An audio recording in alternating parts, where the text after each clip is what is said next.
hey, what are my rights if my final paycheck is being withheld for not returning that company asset to my former company?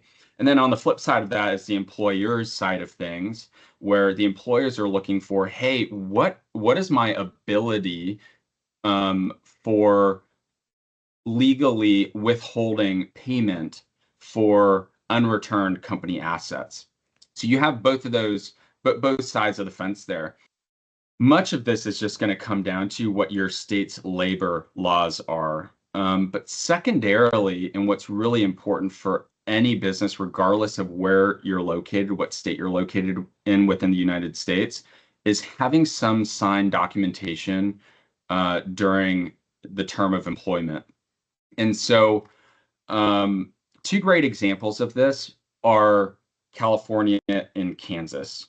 So within California, they don't allow any leeway or any extent of wage deductions for unreturned company property, whether it's IT related, document related, etc. On the flip side of things, you have Kansas, where as long as there's some written notice to the employee that they need to return, they are permitted an allowance for deducting wages from that company, from that employee's final paycheck. And so a lot of it's going to come down to where that company is.